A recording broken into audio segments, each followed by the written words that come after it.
올해 우리는 이제 표 그대로 교회를 사랑하고 교회로 살아가고자 하는 마음으로 한 해를 시작했습니다. 그래서 1년 내내 우리의 관심은 교회가 무엇인지 알아갈 것이고, 교회의 사명과 교회에 주신 은혜가 무엇인지 여러 모양으로 힘써 알아가고자 합니다. 교회를 알아가면 알아갈수록 여러분은 교회를 더 사랑하게 될 것입니다. 왜냐하면 교회가 너무 아름답기 때문에, 또 교회로 살아가고자 하는 마음이 생길 것이에요. 왜냐하면 교회가 너무 영광스럽기 때문에 그렇습니다. 오늘 본문은 사도행전 12장 말씀입니다. 사도행전은 크게 두 파트로 되어 있는데 1장부터 12장까지가 첫째, 둘째는 13장에서 28장까지가 둘째 파트입니다. 1장부터 12장 첫 번째 파트는 무엇이냐면 교회의 시작, 교회를 어떻게 세워가는지, 교회는 뭐하는 곳인지, 교회의 사명은 무엇인지, 성령 오순절의 사건이 일어나마 교회가 일어나고 떡을 나누고 또 힘써 교제하고 찬양하는 공동체, 또 조직을 세우고 집사를 세우고 장로를 세우고, 이 교회가 어떠한 곳인지를 알기 위해서는 사도행전 1장부터 12장을 보시면 되고, 13장부터 28장까지는 그 교회가 어떻게 땅끝까지 확장되어져 가는지, 하나님 나라 확장하는 복음의 역사를, 그 행전을 기록한 것이 13장부터 28장까지 내용입니다.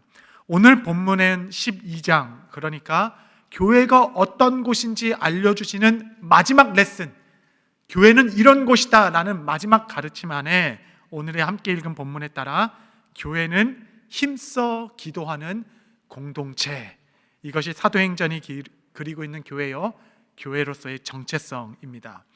오늘 본문을 보면 헤롯이 그냥 베드로를 옥에 가져가지고 그의 권위와 그 칼과 그의 권세로 말미암아 교회를 핍박하고 있으나, 여러분, 교회는 그와 극명한 대조를 이루며 그 무기력한 자들이 소유할 수 있는 유일한 무기가 기도라는 것을 우리는 본문을 통하여 알 수 있습니다. 그리하여 오늘은 그 기도에 대한 주님의 은총 우리가 함께 좀 배우도록 하겠습니다.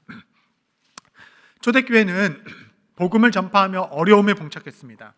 사도 베드로가 옥에 갇혀 버린 것입니다. 이 일은 불과 며칠 전에 야고보 사도가 잡혀서 이 참수형을 당한 지 불과 얼마 되지 않아 또 일어난 사건이 되었습니다. 교계 지도자들이 예수님과 함께했던 사도들이 한 명 한 명 순교의 그 현장 가운데 교회는 함께 모여 있습니다. 이 소식을 들은 교회는 마가라 하는 어머니 마리아의 집에서 함께 모여 간절히 기도했다. 이 헬라어로는 열렬히, 끊임없이 간절히 기도하는 교회로 마가의 집에 모였습니다. 잠시 이 장소도 좀 주목해 볼 필요가 있습니다. 첫 번째 초대교회의 모습은 가정에서 모이는 모습이었습니다. 교회가 가정 가운데 들어간 게 아니라 가정 자체가 교회였습니다. 여러분, 올해 우리가 교회로 살아가자라는 우리의 비전의 말씀 안에는 여러분의 가정이 정말 초대교회 같은 교회의 모습을 갖추기를 바라고 소망하는 기도 제목이 포함되어 있는 것이죠. 저는 여러분의 가정이 올 한 해 흩어진 교회로 하나님께서 영광 받으시는 복된 공동체 이룰 수 있게 되시기를 바랍니다. 여기서 청년 마가가 나오는데, 이 마가가 여러분 후에 복음서를 기록한 마가복음의 저자, 그 마가가 됩니다. 얼마나 복이 있는지, 복되도다 그 가정에 기도 소리가 끊이지 아니하고 교회로 함께 모여 찬양 소리와 주의 말씀을 전하기 시작하고 사도들이 오가기 시작하고 그 믿음의 공동체가 있는 그 요한의 어머니, 마가의 어머니 마리아의 그 섬김과 기도의 터 안에서 그 가정이 교회가 되었고, 그 기도의 영성 안에서 다음 세대가 무럭무럭 자라나 여러분 하나님께 쓰이는 일꾼이 되기까지, 그 집에 예수님의 제자들이 자꾸 왔다 갔다 하고 또 믿음의 사람이 오가다 보니 자연스럽게 관계를 맺게 되어서 1차 전도여행, 바나바와 바울의 전도여행에 이 청년 마가가 동행하기 시작하면서 마가의 이야기가 시작된 것입니다. 오늘 본문을 통해서 하나님께서는 기도에 대한 메시지를 우리 가운데 주십니다. 기도에 대한 메시지는 무엇인가? 아주 강렬한 메시지를 주시죠. 세상은 권세로 우리 영혼을 다 이렇게 아주 꼼짝달싹 못하게 가두는 듯 하나, 기도는 모든 갇힘과 매임에서 우리를 자유롭게 하시는 하나님의 권능이다. 이렇게 기도에 대하여 가르쳐 주고 계십니다. 하나님께서는 성도들로 하여금 밤에 기도하게 하시고 베드로를 풀어 자유롭게 해주셨습니다. 사도행전 12장 7절 보시면 호련히 주의 사자가 나타나매 옥중에 광채가 빛나며 또 베드로의 옆구리를 쳐 깨워 이르되 급히 일어나라 하니 쇠사슬이 그 손에서 벗어지더라. 10절 말씀. 이에 첫째와 둘째 파수를 지나 시내로 통한 새 문에 이르니 문이 저절로 열리는지라. 나와서 한 거리를 지나매 천사가 곧 떠나더라. 성도들로 하여금 기도하게 하시고 주님은 그 밤에 그 옥문을 열어서 베드로를 자유롭게 해주시는 그 역사. 여러분, 쇠사슬도 열쇠가 있으면 열 수 있고, 여러분 권력자가 권력을 가지면 옥문은 열 수 있을지 모르지만 우리 영혼의 묶임, 우리 영혼의 갇힘은 누가 풀어줄 수 있습니까? 여러분, 그것은 기도할 때 주님께서 우리 영혼을 자유롭게 해주신다. 교회를 가르치시고 우리에게 말씀하십니다. 여러분, 말씀 그대로 노력하지 않으셔도 돼요. 이걸로 어떻게 쇠사슬을 풀어낼까?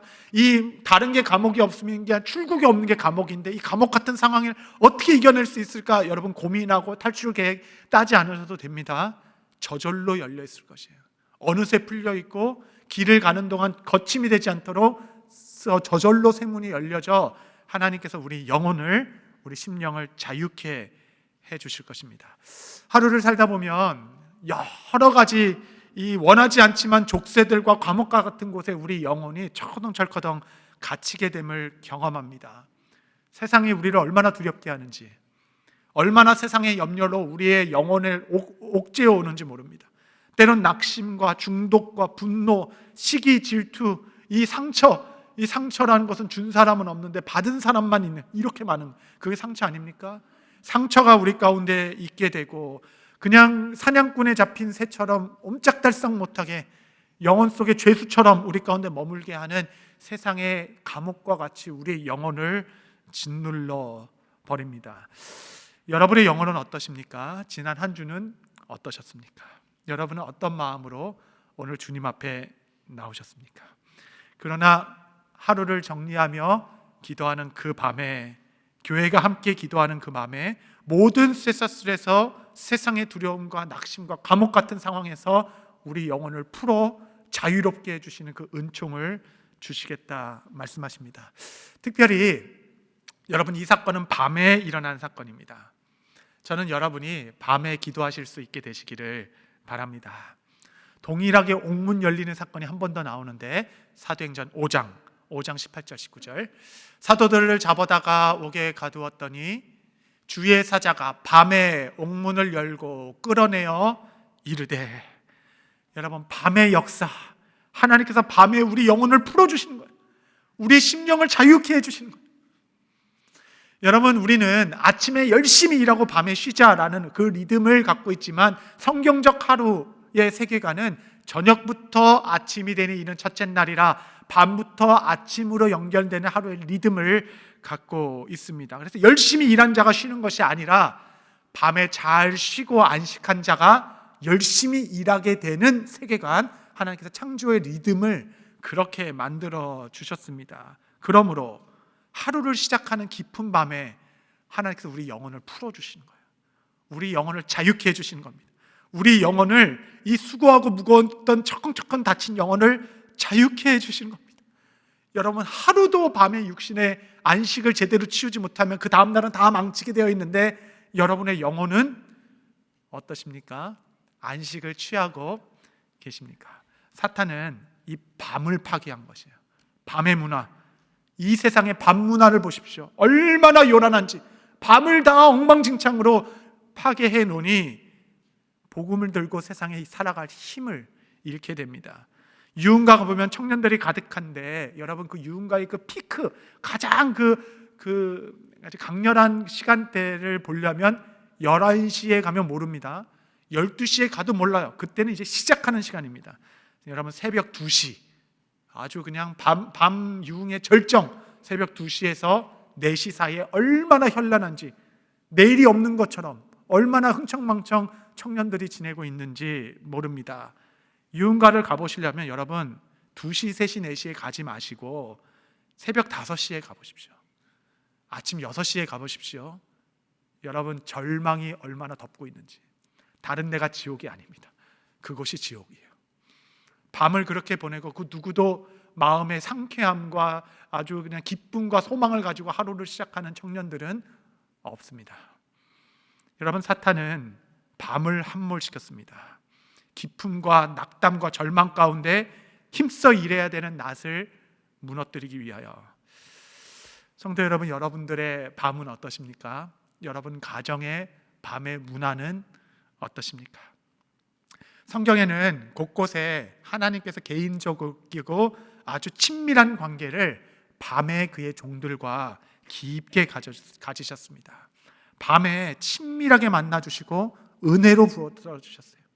아브라함의 믿음이 흔들리는 아브라함에게 그 밤에 밖에 나와 그 수많이 쏟아지는 별들을 보며 너는 믿음을 가져라 말씀하셨고, 야곱이 도망가다 지쳐 돌베개를 베겨 겨우 지쳐 잠들고 있는 야곱에게 그의 밤중에 하늘과 땅이 연결된 사닥다리를 보내주시며 너는 믿음을 가지라, 아무것도 두려워하지 말라 하나님께서 야곱을 만나 주셨고, 요셉도 밤에 꿈을 통해서 주께서 만나 주셔서 너는 꿈을 가져라, 사명을 가져라.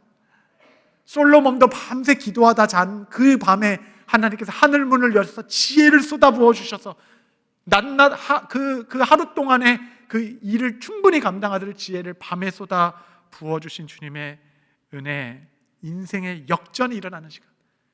우리의 육이 쉬듯이 우리의 영혼도 자유함을 누리는 하나님과의 친밀함의 개인적이고 은혜로운 밤.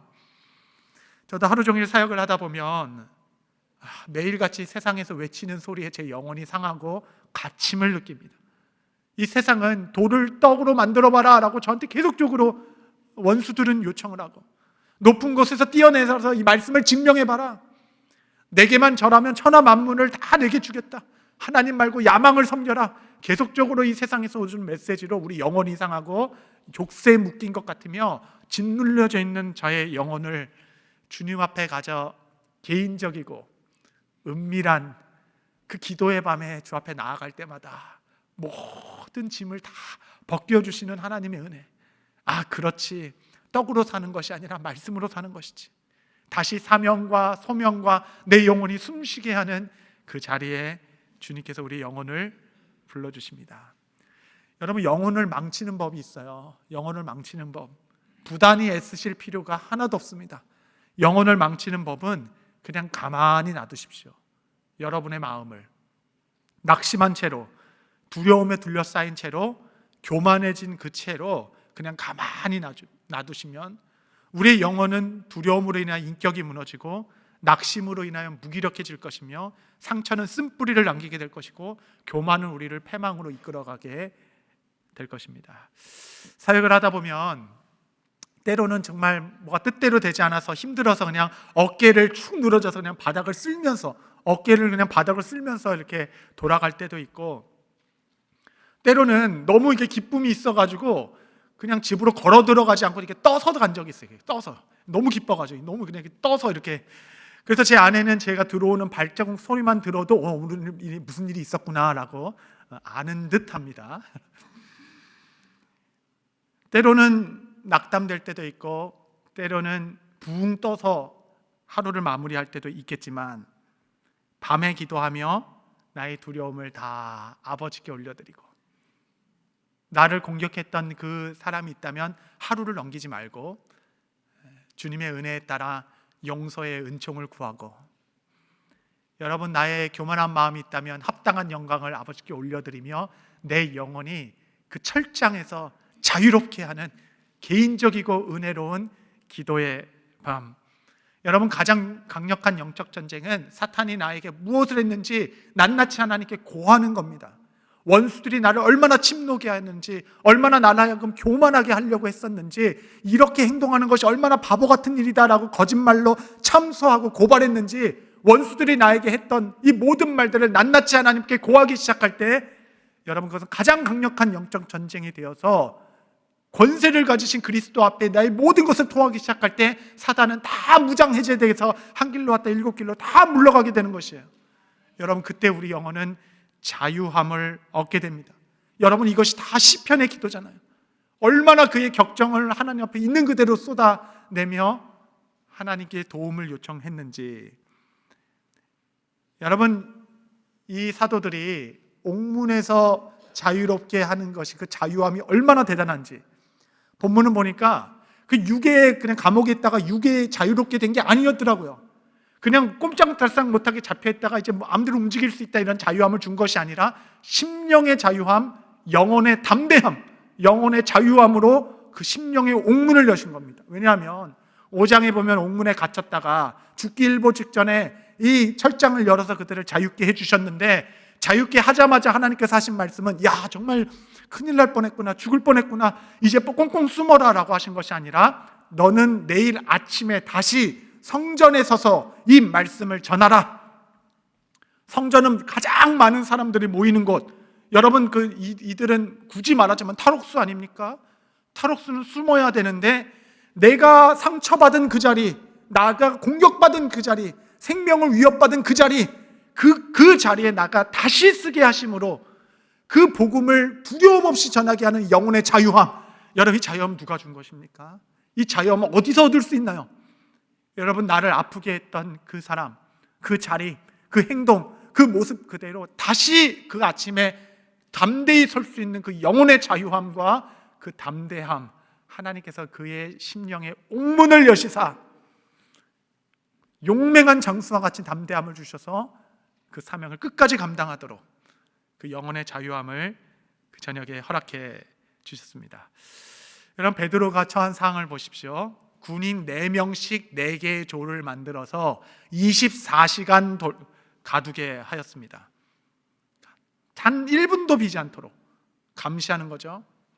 또 쇠문으로 된 감옥에 갇혀서 그냥 철커덩 그냥 쇠문으로 가뒀기 때문에 도망갈 수 있는 틈이 없습니다. 쇠사슬로 팔이 묶여져 있다고 했어요. 그렇기 때문에 자유롭지도 못합니다. 그것도 모자라 말씀해 보면 2 간수 틈에 있었다라고 얘기했어요. 잠잘 때도 2명의 간수들 사이에서 이렇게 그냥 누워있게 했어요. 그게 감시하는 거죠. 여러분, 세상이 우리 영혼을 그렇게 가두고자 온갖 권세로 우리를 다 우겨싸는 듯하나 하나님께서 그를 풀어주시기 시작하는데, 사도행전 5장 23절 말씀, 이르되 우리가 보니 옥은 든든하게 잠기고 지키는 사람들이 문에 서 있으되 문을 열고 본즉 그 안에는 한 사람도 없다이다 하니. 여러분, 그대로 있는 거예요. 다 새창살도 그대로 있고 지키는 사람도 다 그대로 있는, 딱 변한 것은 그 옥문 안에 그 제자들이 없게 되는 것입니다. 사랑하는 성도 여러분, 우리가 저녁에 기도한다 해서 그 아침에 뭐 간수들이 없어지거나 뭐 그냥 옥문이 다 열려져 있거나 뭐 어떤 상황은 하나도 변하지 않을 수 있지만, 여러분, 그 세상에 우리가 재정적인 두려움, 관계의 아픔, 여러 가지 옥죄인 그 상황은 그대로일지라도 여러분 기대하십시오. 그 안에 여러분이 없으실 것이에요. 그 옥문 안에 여러분은 없는 것입니다. 하나님께서 여러분을 자유롭게 하셔서 상황은 그대로이지만 내 영혼은 무한한 자유를 누리며 그 두려운 현장에 다시 믿음으로 설 수 있는 영혼의 담대함을 가지고 주님께서 우리 영혼을 자유롭게 해 주십니다. 사랑하는 성도 여러분, 기도할 때 우리 영혼이 자유롭게 해방되리라. 여러분, 그 은혜로운 기도의 밤이 회복되어지게 되시기를 바랍니다. 두 번째, 기도에 대한 은총이 무엇이냐면, 하나님께서는 기도를 통하여 교회의 그 성도들에게 믿음을 선물로 주십니다. 여러분, 믿음이라는 게 평생 자산, 정말 믿음의 부요한 만큼 우리는 누리며 살아갈 것이에요. 믿음의 자산, 믿음의 부요함이 인생에 있어서 가장 풍성하게 사는 비결이요 또 은총입니다. 이 믿음은 돈 주고 살 수 있는 것도 아니고 노력해서 얻을 수 있는 것이 아닙니다. 말씀을 들을 때 기도 중에 하나님께서 이 믿음을 선물로 우리 가운데 주십니다. 이 12장의 뒷내용을 보면 이제 베드로가 자유롭게 된 몸을 가지고 기뻐가지고 막 와, 내가 자유함을 얻었다. 그리고 나를 위해 기도하고 있는 마가의 집에 가서 문을 막 두드립니다. 내가 옥문에서 기적적으로 나왔습니다. 이 기쁜 소식을 전합니다. 막 문을 두드리는데 그 두드리는 소리를 로데라는 여자아이가 들어요. 여자아이가 들어서 딱 문을 열니까 누구세요? 물어보니까 나는 베드로 사도입니다. 문을 열어주세요 라고 얘기하니까 이 여자아이가 놀랐어요. 정말 우리의 기도대로 베드로 사도가 다시 돌아왔구나. 너무 놀라서 문 열어주는 것도 잊어버리고 기도하고 있는 성도들에게 달려가서 우리의 기도에 따라 베드로 사도가 자유함을 얻고 우리 가운데 왔어요. 밖에서 문을 두드리고 있어요 라고 기쁜 소식을 전했을 때 여러분 보통 우리 생각은 그 성도들이 야 하나님께서 우리의 기도를 들어주셨구나, 드디어 응답하셨구나 라고 해서 베드로를 기쁘게 영접한 것이 아니라 그 소식을 듣자마자 그 기도했던 성도들은 야 무슨 소리 하는 거야, 베드로가 지금 옥에 갇혀 있는데 너는 지금 무슨 소리를 하는구나, 너가 미쳤구나. 말씀을 보도록 여러분 12장 15절 그들이 말하되 내가 미쳤다 하나 여자아이는 힘써 말하되 참말이라 하니 그들이 말하되 그러면 그의 천사라 하더라. 야 너 지금 무슨 생각하고 있는 거니? 여러분 지금 이 대답을 하는 사람은 교회로 모여서 함께 베드로가 이 자유함을 얻도록 기도했던 무리들이에요. 그렇죠? 열심히 기도 중에 소식을 들었을 때 여전히 믿지 못하는 마음. 그래서 100번 양보해서 진짜라고 하면 야 베드로가 옥에서 죽었구나, 죽었기 때문에 이 천사가 와가지고 그걸 알려주려고 두드리는구나. 그것이 그들이 이해할 수 있고 바라볼 수 있는 그런 어떤 이해와 믿음의 한계, 거기까지. 그러나 하나님께서는 여러분 이 말씀이 때로는 잠깐 동안 우리 가운데 위로가 되는 이유는 누가는 사도행전에 있는 많은 믿음의 사람들을 그냥 불같은 믿음의 영웅들로만 그린 것이 아니라 일시적이지만 그들도 대사도의 우리처럼 혼란스러워하고 반신반의했으며 의심 가운데 기도했던 사람들 있는 모습 그대로 보여주기 때문에 그렇습니다. 기도에 대한 중요한 가르침을 얻게 되죠. 보통은 믿음의 기도는 능력을 일으킨다, 우리가 그렇게 말하기도 하지만 여러분 그 말씀도 맞지만 더 정확한 말씀은 우리가 기도할 때 하나님께서는 그에 합당한 믿음을 우리 가운데 선물로 주십니다. 사도행전 12장 16절 말씀해 보시면 베드로가 문 두드리기를 그치지 아니하니 그들이 문을 열어 베드로를 보고 놀라는지라. 문을 딱 열고 그들이 다 깜짝 놀랐어요. 하나님께서 이렇게 기도에 응답하시는구나. 그 중에 정말 믿고 기도한 자가 없었어요. 정말 반신반의하며 그냥 기도하라니까 열심히 기도했는데 기도의 결과를 보니까 그들이 놀라는지라. 아 하나님 정말 이렇게 역사하시는 분이시군요. 그들은 그들의 믿음 없음을 오히려 회개했을 것입니다. 더 큰 믿음을 주신 하나님께 감사했을 것이에요. 그들은 기도를 통하여 그의 믿음의 지경이 넓어지게 되었습니다. 믿음의 한계에서 기도했던 자가 이건 죽은 천사이지 이건 안 돼 라고 했던 자가 능치 못함이 없으리로다. 우리 주님은 능치 못함이 없으신 분이십니다. 고백하는 믿음을 기도 중에 교회는 선물로 받게 되었습니다. 마가복음 9장에 제가 늘 함께 기도하는 기도문이 하나 있는데 어린아이가 자기 자녀가 영혼의 질병에 있어서 예수님을 찾아온 그 사람에게 너가 믿느냐라고 주께서 물어보시죠. 울부짖으며 부르짖습니다. 그 아버지가. 그게 기도죠. 그의 기도는 주여 믿나이다 나의 믿음 없는 것을 도와주소서. 우리는 믿음이 있기 때문에 기도를 시작하죠. 동시에 우리는 왜 기도하냐면 우리가 믿음이 없기 때문에 주여 나의 믿음 없음을 도와주소서. 이 모순과 같은 진리 가운데 사실 가운데 우리는 주 앞에 기도하게 됩니다. 사랑하는 성도 여러분, 굳건한 믿음이 생기면 기도하겠다 하지 마시고 오늘 기도를 시작하십시오. 오늘 밤을 그냥 넘기지 마시기 바랍니다. 기도하는 것만큼 하나님께서 믿음을 선물로 주시기 시작할 것이고 그 믿음을 가진 만큼 여러분은 이 땅에서 부유하게 살 뿐만 아니라 믿음의 지경을 하나씩 넓혀가는 은총을 누리게 될 것입니다. 세 번째, 오늘 본문은 기도에 대해서 사실 가장 중요한 가르침을 하나 주시는데 여러분 우리가 왜 기도의 열정을 잊어버립니까? 우리는 왜 기도의 생명력이 없을까요? 아무도 인정하지 않지만 그 누구도 부인할 수 없는 사실이 하나 있는데, 사실은 기도가 어떤 결과를 우리에게 절대적으로 보장하지 못한다는 사실. 다른 말로 하면, 기도해도 안 되는 일이 있더라.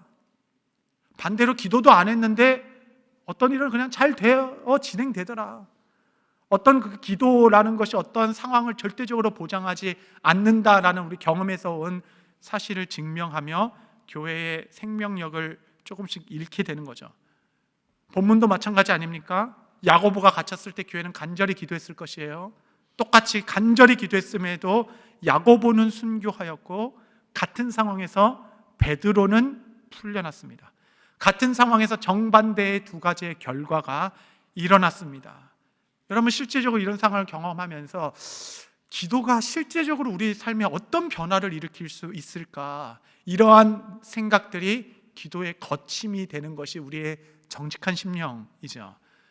오늘 본문이 기도의 목적이 무엇인지, 기도는 무엇을 보장하고 있는지 우리 가운데 말씀하고 계십니다. 우리는 왜 기도하는가? 기도의 최종 목적은 무엇인가? 사도행전 12장의 마지막 말씀은 베드로가 풀려나서 교회가 기뻐하였더라, 교회가 기도응답을 누렸더라 라고 끝나는 게 아닙니다. 기도로 시작한 사도행전 12장의 마지막 말씀은 하나님의 말씀을 흥황하여 더하더라. 기도응답이 그가 풀려졌다로 끝난 것이야. 기도응답의 최종 목적은 하나님의 말씀이 흥황하여 더하여졌더라. 교회는 날로 확장되고 복음은 끝까지 전파되었더라. 이 모든 일의 끝에서 하나님께서 큰 영광을 받으시고 하나님의 나라는 누룩과 같이 퍼졌더라. 여러분, 이것이 12장의 마지막 결론, 기도를 가르치는 마지막 결론, 여러분, 이것이 기도의 목적이 됩니다. 베드로는 옥문을 열고 나왔습니다. 세상이 깜짝 놀랐어요. 어떠한 권세도 이들을 가둘 수가 없구나. 복음의 거침이 될 수 없구나. 어떠한 권세도 복음을 막을 수 없고 교회를 막을 수 없구나. 세상은 깜짝 놀라 하나님을 경배하기 시작했습니다. 동시에 야고보가 순교했을 때 여러분, 세상은 더 놀랐습니다. 도대체 저들이 믿는 복음이 뭐길래 삶과 죽음을 초월하여서 죽음 앞에서도 두려움 없이 교회는 또 모여서 기도하는 거, 도대체 그들이 가진 그 생명이 무엇이길래, 그들이 믿는 바가 무엇이길래, 그들이 따르는 그리스도가 누구시길래, 교회는 무엇이길래 이 죽음, 삶과 죽음의 유업 앞에서도 그는 흔들림 없이 또 모여서 기도하는 교회로 흩어지지 아니하는가? 여러분, 세상은 야고보의 순교로 말미암아 더 놀라고 복음의 진기에 두려움을 갖게 되었습니다. 두 사도의 상황은 달랐지만 기도의 결과는 똑같았습니다. 야고보는 순교했기 때문에 하나님께 영광이 되었고, 베드로는 풀려났기 때문에 하나님께 영광이 되었습니다. 말씀이 흥왕해지고 교회가 자라나며 이 복음이 땅끝까지 확장되어 가는 것, 여러분, 이거는 확실한 보증의 결과, 확실한 은혜, 흔들림이 없을 것이에요. 보장된 은혜, 기도할 때마다 하나님의 나라가 누룩과 같이 퍼질 것이고, 여러분, 삶의 끝에 하나님을 경배하는 은혜와 은총이 있게 될 것입니다. 우리 교회에서 예전에 있었던 일인데 잊을 수 없었던 사건이죠. 저한테는 두 분의 신장 이식을 기다리는 분을 위해서 교회가 열심히 기도했습니다. 두 분 다 신실하게 신앙생활하셨고 주 3회 투석을 하는 그 어려운 가운데서도 하나님을 향한 마음이 흐트러지지 않은 모습을 보이셨습니다. 교회는 그 두 분을 위하여 간절히 기도했습니다.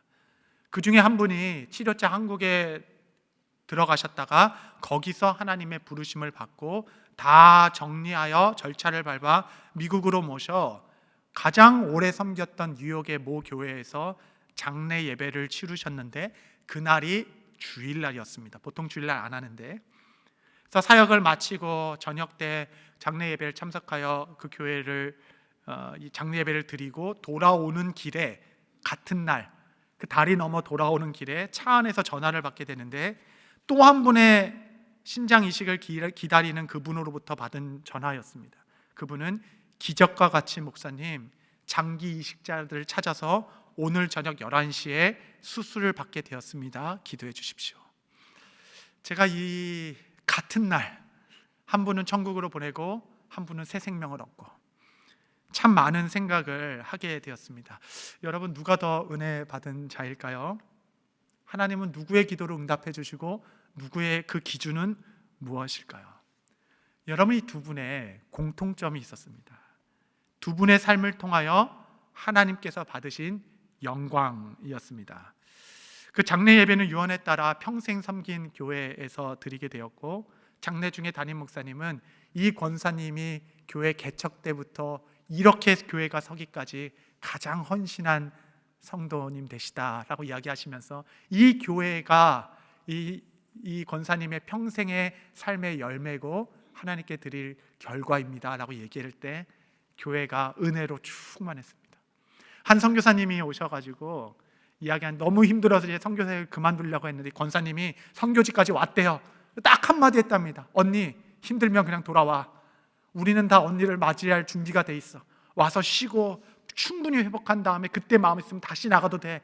나랑 함께 들어가자. 그 말 하려고 선교지까지 와주었던 그분의 고인을 생각하며 그 말씀에 오히려 격려를 받고 지금까지 선교 사역을 하고 있다라고 나누었을 때, 이 종을 통한 받으신 하나님의 영광이 얼마나 큰지 말할 수 없는 기쁨과 영광으로 가득했습니다.